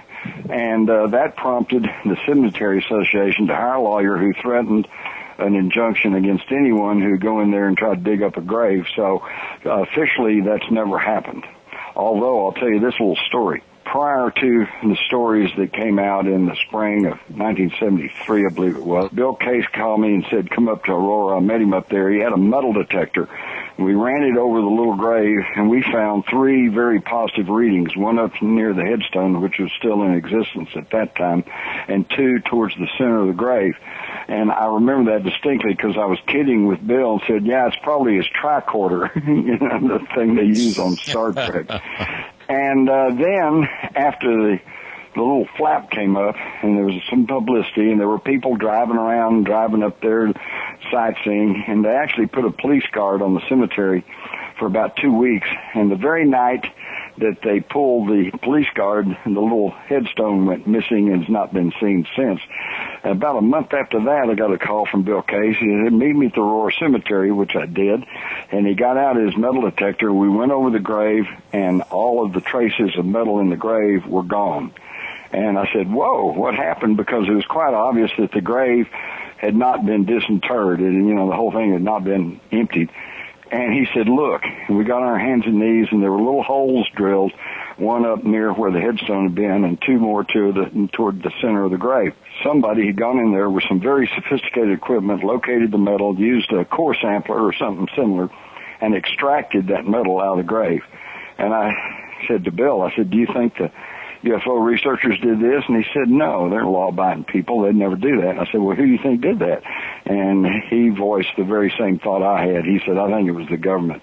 Now, here's the clincher on the Aurora story. When the UFO hunters did their special and had their scientific study of the crash site, they found blobs of molted aluminum, or what appeared to be aluminum. It was a type of aluminum, but it was not comparable in metallic makeup to the current modern aluminum. Little balls of molted aluminum embedded in trees and in the rocks and as far as 4 and 5 inches into the ground, indicating there had been a huge explosion at that area. So, and didn't they extract something out of the well as well? They found some bits of metal, but I don't think any of that metal out of that well has ever been identified as anything other than something that could have been in common usage. But the notion that it was embedded in the tree... Yes, that indicates a tremendous explosion. And I remember talking to Brawley Oates, who had owned the property since 1940, and he said there had never been an explosion there then, so whatever caused this explosion occurred before 1940. Probably went back to 1897. Now, let me tell you another interesting little tidbit. I'm sure you guys are aware of the great Los Angeles air raid of February 1942. Where they expended thousands of rounds of anti-aircraft ammunition at what they said was a large glowing ball that just slowly moved across the city. One of my pet cases. Yeah. Now, the next day, Stimson the head of the War Department said, "Oh, no, nothing happened there, folks. It was just war jitters," okay? And, of course, that was right as World War II was cranking up, and, of course, that story got quickly forgotten. But I have a document signed by George Marshall, who was chief of staff to Franklin Roosevelt, in which they're discussing the recovery of unconventional aircraft in the mountains of San Bernardino and also off the coast by the U.S. Navy. But what I found really interesting was there's a paragraph at the bottom of this document that says, "I have ordered a search of all War Department files regarding any unconventional aircraft dating back to 1897, the very year of the Aurora spaceship crash." And I think that indeed may have been one of the first official UFO recoveries. All right, because well, you wanted to talk about conspiracy. That puts Roosevelt in the know. That changes everything, quite frankly. Yeah, if in fact that's true. Yeah. And I think that's why that in the wake of the Roswell thing in July 1947, immediately plans were put in effect so that just 2 months later they were able to ram through the National Security Act of 1947, which we all know that created the CIA and that it changed the name of the War Department to the Defense Department and separated the Air Force from the Army. But what most people don't pay attention to, guys, is it also created the National Security Council. And, of course, by its very name, anything having to do with national security came under its purview, and that's where they bypassed Congress and the media and the public. Everything having to do with national security then went through the National Security Council. And that document, the majority of that is still classified today. Right. And also at that time is when, according to the stories, they put together the first Magic 12, or MJ-12. All right, now I should tell you here that if we're getting into MJ-12, we have a lot of people who are credible on both sides of the issue of MJ-12. Some people saying that the documents, the ones I'm talking about, those documents are real. Other people saying they're fake. So Stanton Friedman, I'm sure you know Stan.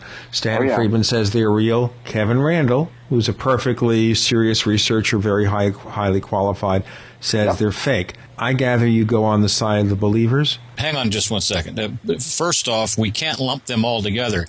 In Stan's defense, he has come out and stated that several, in his opinion, of the documents are bogus. You can't. You're throwing the baby out with the bathwater. Well, I'm just even going to the point of saying, are there any real ones?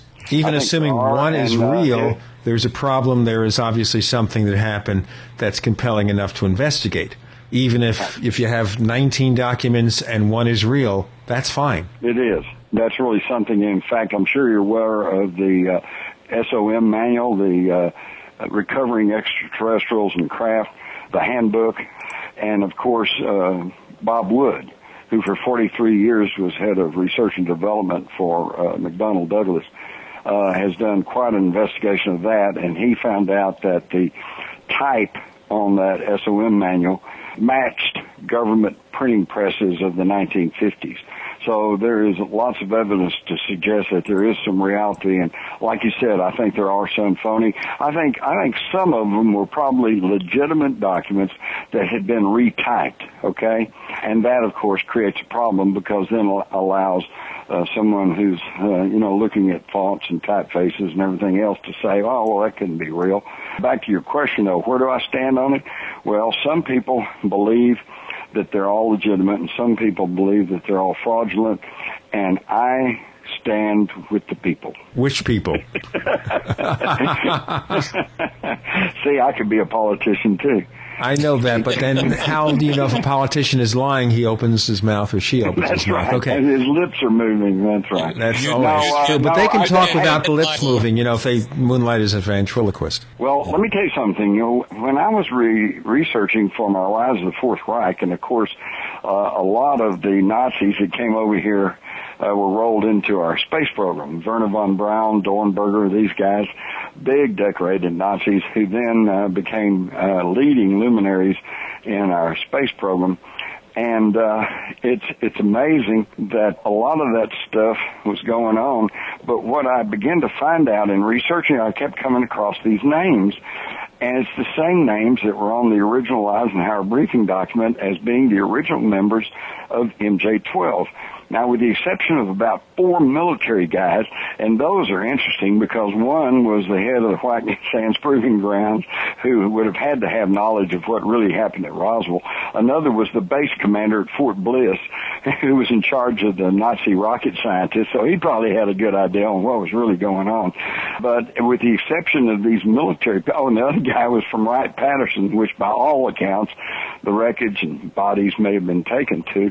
With the exception of these military guys, all of whom had some connection to Roswell, all the rest of them, Vannevar Bush, Bronk, and all the rest of them, they all had ties to Wall Street and to major financial and industrial institutions, which is exactly what you would think would be if indeed they found non-human technology.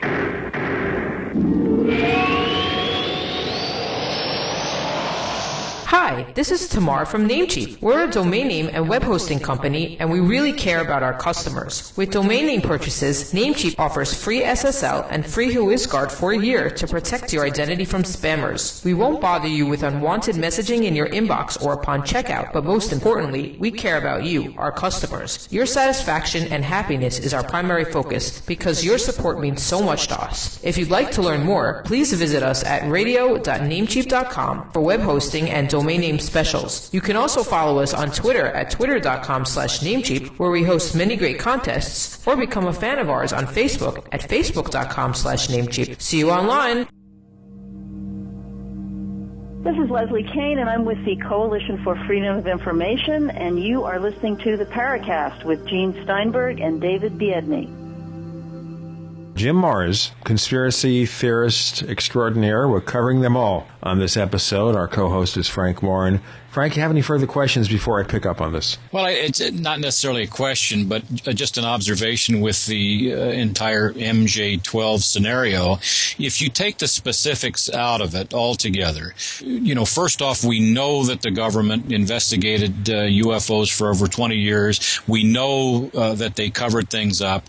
And if we just go by the mechanics of how our government works, it stands to reason, because we have examples of this, that they put groups of people together, and obviously the more valuable the subject matter, the bigger the names that are going to be involved in it. And if you get Roosevelt in the know, and then you get all of the scientists that were merged together during the Second World War, it just stands to reason that there was such a group involved in investigating UFOs. Now, if you set aside the names that we're familiar with the MJ-12 group, we know that in the the beginning of 1948, the biggest and brightest minds were sitting in Los Alamos, and they were tasked to investigate the UFO phenomenon. And in fact, the documents that say so, or we have them posted at the UFO Chronicles. So, and these were some of the best and brightest minds in this country,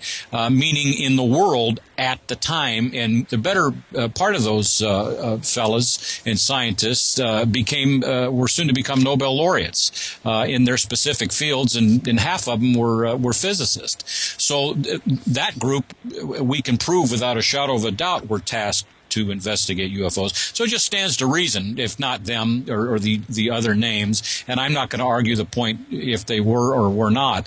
That's how we did business back then. That's how we do business today. I might add that, just use your common sense. Why would they take our best and brightest minds, and particularly people very, very knowledgeable in physics, and assign them to investigate UFOs if they truly knew and believed that there was no such thing, or that they, represent just some hoax or some test craft? No, it doesn't make any sense. Exactly. Yeah, precisely. No, I can tell you about the others. For example, Roscoe Hillenkotter, he was the first CIA director, and he later joined NICAP and stated that UFOs were real, but the object of, quote, official secrecy and ridicule. And then you got Admiral Sowers, the first director of CIA. And then you got the military guys, Hoyt Vandenberg, okay, who he's the guy who ordered the destruction of Project Sign, which was one of the first serious studies on UFOs. And then you got General Robert Montague, base commander of Fort Bliss. I've already mentioned that he was in control of all the paperclip Nazi scientists, but his responsibilities included security at White Sands Proving Ground, so he had to know what was going on. Then you got General Nathan Twining, commander of the Air Material Command at Wright-Patterson, who he had to know what was going on because, they had to fly that stuff with Matt's aircraft up to Wright-Patterson. And he's the one in the 1945 memo that has now been made public and is totally legitimate, says, quote, the phenomena, UFOs, reported as something real, not visionary or fictitious. And then you go to the other members like Dr. Vannevar Bush, who was very close to Averell Harriman, of course, and he had received research grants from the Rockefeller Foundation. He was also on the board of directors of Merck Pharmaceuticals. You got Dr. Detlef Brock, president of the Rockefeller Institute for Medical Research. He was on the scientific advisory committee at Brookhaven, and along with Dr. Edward Condon, who, of course, we know because of his debunking efforts. And then you got Dr. Donald Menzel, who was a consistently debunked UFOs and yet was a covert assistant to the CIA and NSA. All right, now, Dr. Menzel, let's mention something here. Because somebody is a covert operative during World War II, and lots of people were, people in show business were covert operatives. Mm-hmm. Does that necessarily mean that he did something in civilian life? He was put up there to debunk UFOs, a put-up job? Well, how do you prove something like that? You'd have to prove what was his motivations were, but he was a lifelong debunker, and yet he was at the heart of the institutions and these people who obviously took UFOs quite seriously. Well, and additionally, I believe Stan connected him to the NSA post-World War II. Yeah, and so once you're connected to intelligence like that, then you have to take with a large grain of salt anything they were doing or saying, because you never knew whether that was coming from the heart or whether they were ordered to do that. You got Dr. Lloyd Bergner. He's a subordinate to Vannevar Bush, member of the Robinson panel. He was tied in all the time. And he was president of Associated Universities, funded by Brookhaven National Lab and others. You got Dr. Gordon Gray, heir to the Reynolds tobacco fortune, and a member of the Council on Foreign Relations. And his chief consultant on the Psychological Strategy Board was none other than Henry Kissinger.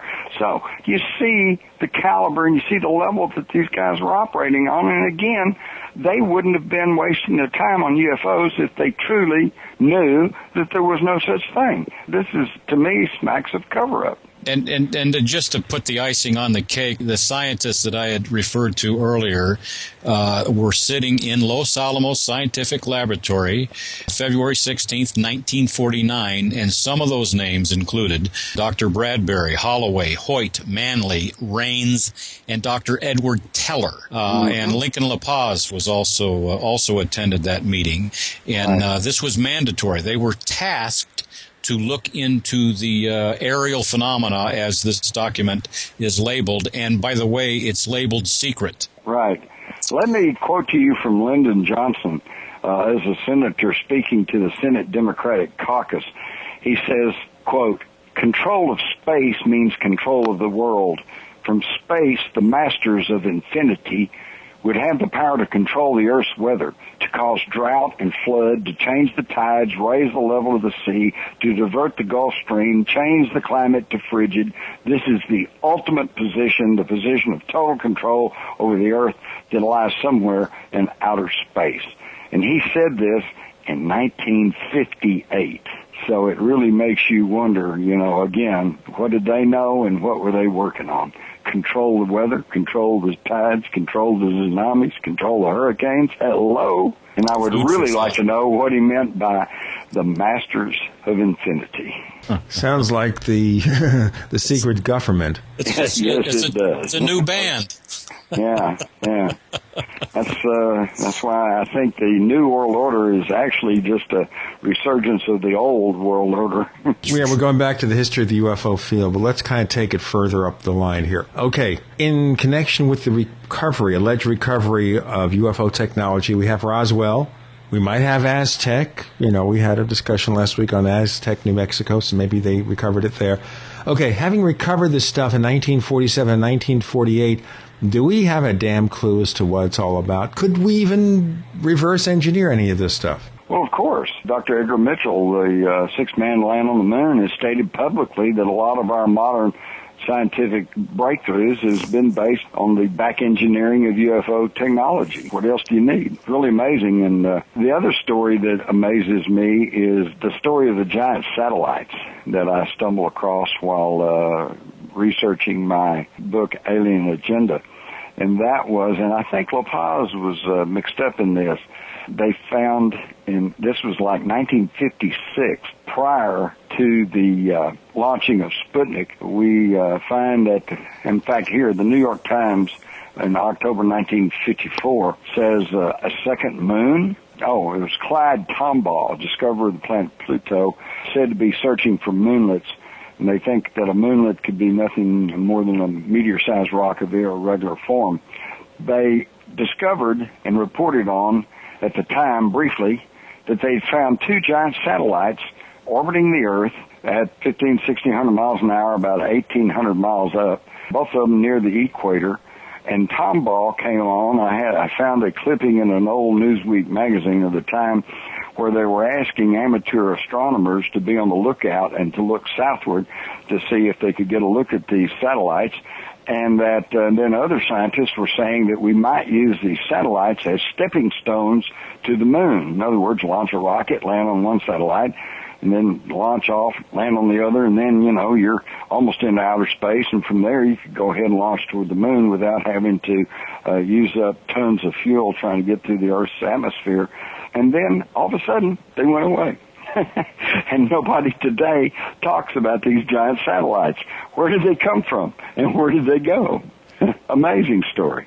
Okay, but we're still looking here about the reverse engineering. Is that, you're saying, an evidentiary piece of information about some sort of Earth-developed satellite system based on alien technology or an alien craft? No, I think that was too early. We didn't have that technology. No, that was the giant satellites that kind of came and went. I think that's evidence of somebody out there other than us. No, I think it took some time to back engineer, to understand, and to replicate UFO technology. But I think it's obvious some of the things we got from that: night vision, fiber optics, computer miniaturization, fabrics. But you're basically repeating what Philip Corso wrote in the book. And here's the thing that makes me skeptical, Jim. Here's the thing that makes me skeptical about some of this, and maybe you could address it.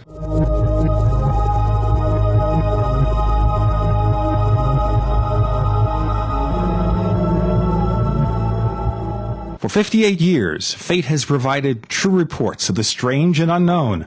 Fate brings you the latest in all aspects of the paranormal, like angels and miracles, psychic phenomena, ghosts, UFOs, and much, much more. To receive your complimentary Fate magazine, call now at 1-800-728-2730 or visit their website at www.fatemag.com. That's 1-800-728-2730 or www.fatemag.com. What are you waiting for? Your fate awaits. You're in the Paracast with Gene Steinberg and David Biedney. You never know what's going to happen next.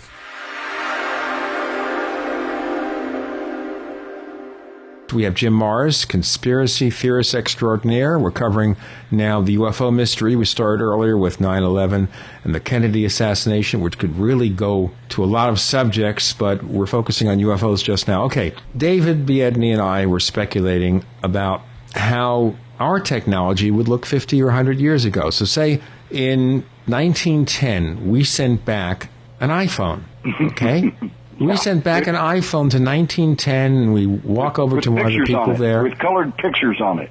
Right, but the battery is going to fade out, in a few hours. So maybe its battery is fully charged, but once the battery fades out, yes, I suppose you could reverse engineer a way to recharge it, but where do you get your files? There's no internet. It's just what's on there. How do you figure the darn thing out? And you've hit upon a very, very pertinent point in all of that. Let's use another analogy. Let's say you and I go in a time machine And we go back to, just the year 1900, okay? And we know about modern cars, and we know how they work. Could we build a modern car? No, because we couldn't even build a spark plug. The infrastructure for making that kind of technology was not in place. That's what you're talking about. And it's absolutely true. And that's why it took a long time for us to utilize UFO back-engineered technology, because in lots of instances the infrastructure for even making the basic components was not there. But hey, we're moving right along. We're making headway, because if you go back and really stop and think about it, say between about the time of Christ, 2,000 years ago, and then up to about 1,000 years ago, the technology on Earth barely evolved. It just kind of moved forward. They had a little better steel, and then they had the wheel, and then from next 1,000 years up to the modern era, it improved again, but somewhat slowly. And then from 1900 till about 1950, the general technology in the world, the knowledge about that, it kind of doubled, okay, because of the rapid communication and the printing press and the telegraph and typewriters. And so, we were able to communicate, move a little faster. But from 1950 just to 1965, it doubled again. From 1965 to 1970, it doubled again. I mean, I hate to show my age, but when I was a kid, there was no television. And there was no air conditioning. It says here you were born in 1943. So Correct. In 1943, we did have television. It didn't involve every member of the family. It was still in testing, but we had television. It basically didn't come about in any degree in terms of mass production until the late 40s and early 50s. That's right. But now I might mention, though, that television was not unheard of. They'd been experimenting with television since the 1920s. In fact, during the Berlin Olympics of 1936, hundreds of thousands of Germans would gather at dozens of locations around Berlin, and they watched the Berlin Olympics on television. Okay, so they had television. What I meant is that we didn't have it. The public didn't have it. I don't think we got, and my dad was, he's just solid middle class. He had a little bit of money. His credit was good. And we didn't have a TV till, 1953, 54, something like that. I think that's pretty common. I remember watching Captain Video on television. Yeah. Science fiction. You remember that, the old Dumont network. We're now reminiscing about things that even Frank Warren doesn't remember. Okay, the point of here is that why do we have to assume fiber optics, night vision goggles, printed circuits were based on alien technology? Didn't we have the technology ourselves? We had all those German scientists we got from from the Nazi laboratories. Why couldn't we do it? Why? Yeah, but here's the thing. By the end of World War II, it is now a historic fact that the Nazis had flying saucers on the drawing board. The only argument is, did they really ever have one that was operable? And I think the evidence points to the fact that they did, but that's still controversial. But they also had the world's first jet fighter, the Me-262. By the way, towards the end of the war, they had television-guided missiles, okay? Luckily, they didn't have them in the production lines, but they were working on them, and they had night vision. They had the Vampire, which was a night vision scope. Where did they get all this technology? Well, let me tell you guys, this is really fascinating. They got it because they had, I've heard for years people said, well, they recovered a UFO somewhere. And I've heard various stories. They got one in North Africa, and they got one in Czechoslovakia, found one in Western Poland. But yet, every time I tried to check those stories out, they never really went anywhere. There's no real hard evidence they ever got any real hardware. But obviously, they had some sort of pipeline to high technology. And where'd they get it? I now suspect that they got it through what back in the 1900s and early 20s was called spiritualism, okay, where they would have seance type things. They sit around and they would go out with their minds. In other words, psychic ability. Now, of course, there's still a lot of people going to roll their eyes and go, oh, psychic ability. Well, hey, the CIA worked with psychic ability, proved it in the laboratories. The Army picked it up, used it operationally in the 70s and 80s under the name remote viewing. and they're still using it. So you said they're still using it now. From all the discussions we've had before, remote viewing was something they experimented with some years back, but it didn't continue. You're saying it continues. Well, what they will tell you today is there is no longer a unit dedicated to remote viewing, and that is technically true. What they've done today is they've taken the people who have proven to be very good at remote viewing, and they have embedded them in a variety of agencies and organizations. In other words, the Navy SEALs, Army Rangers, as I understand it, when they go on an op, they carry at least one remote viewer with them.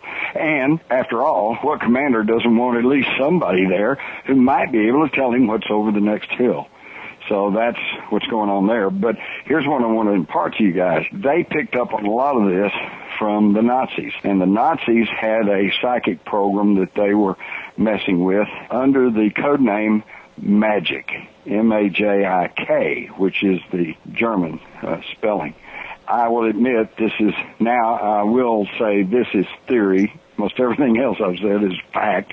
This is theory, but I theorize that when they brought the Nazi rocket scientists, mind control experts, chemical warfare, biological warfare experts over, they also brought their magic people who were into psychic experimentation, and that's where we picked up on some of the advanced knowledge and technology that they had, and I think it's really interesting that their program was MAJIK, M-A-J-I-K, and our first national security program in charge of UFOs, extraterrestrials, advanced technologies was MAJIK 12, M-A-G-I-C, the anglicized version of MAJIK. Not a coincidence.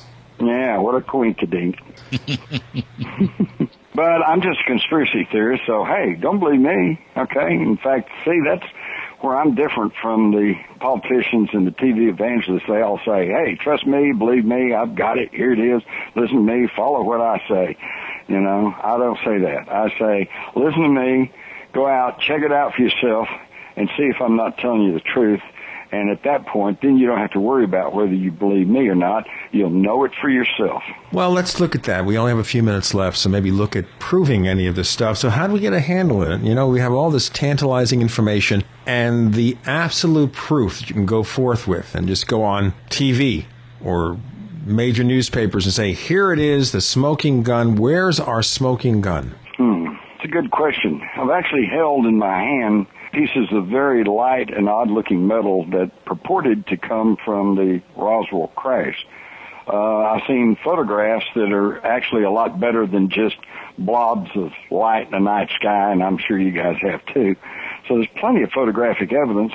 In fact, if you think about it, when I started being interested in UFOs in the 50s, 60s, the big counter-argument was that they were just hallucinations or perhaps a mass psychosis. And, you know, as a young reporter, I thought, whoa, a heretofore undiagnosed, contagious mass psychosis.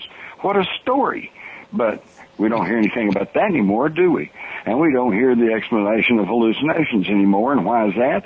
Because of the advent of the camcorder and the cell phones now that take pictures.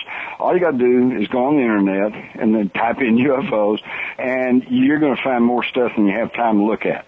There's hardly a day goes by somebody somewhere in the world doesn't get a fairly decent photograph of the UFO. And of course, folks, you can't take a photograph of a psychosis or a hallucination.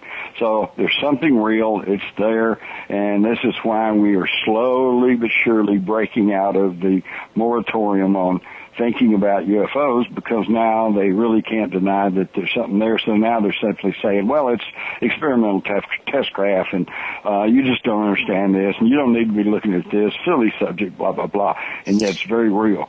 In fact, I will say this to everyone listening. If you're trying to figure out what's going on in the world and you dismiss the whole issue of UFOs, then you're never going to know what's really going on in the world, because you just tossed out a big piece of the puzzle. Well, and another point too, Jim, you have to go back to at least a common agreement.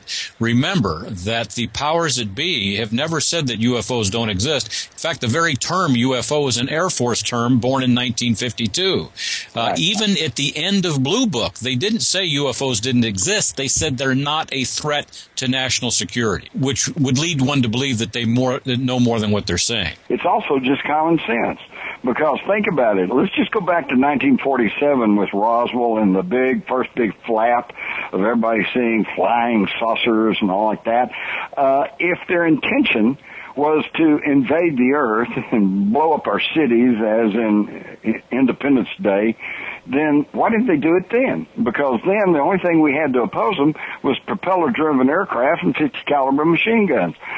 So what? We're expected to think that they're going to wait, 60, 70 years to where we have space platforms and laser weaponry and all kinds of stuff? No. I think it's obvious that they are not a direct threat to us. So when the Air Force says, well, they're no threat to national security, that's true, but that's not saying, as you so well pointed out, that they don't exist.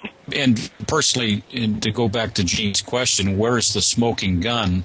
I don't think the smoking gun isn't any one thing. It is the preponderance of evidence from the very beginning of what we deem modern-day ufology, which most of us agree is 1947, but perhaps it's 1942. Maybe Roosevelt was in the know, which just puts or 1897.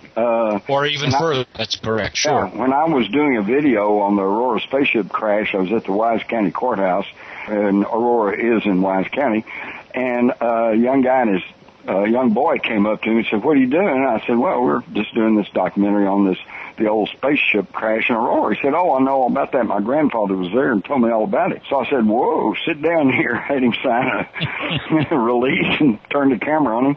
And of course, his story pretty much coincided. He said his dad and some friends were working. They heard this big explosion. The ground shook. They all went in town to see what was going on. He said there's pieces of metal lying all over the place. But he told me a tidbit of information that I had never heard before. He said his grandfather told him that within hours, representatives of every law enforcement agency in the north part of Texas was showing up. And I said, "Well, what'd they do?" And he said, "Well, about half of them were going around saying, 'Okay, folks, going home, it's all over, everything, nothing to see here.'" He said the rest of them were picking up all of this metal material and putting it in wagons and carting it off. Hey, the very first crash retrieval. And that goes back to my 1942 memo from George Marshall, where he said he was going to check War Department files for unconventional aircraft dating back to 1897. I think as far back as 1897, they knew something was going on, something was up there in the air, but they really didn't know what it was. And, nobody in an authority position will stand up and say, "Hey, folks, there's something happening, but I don't know what it is, and I can't do anything about it." So they just keep it quiet.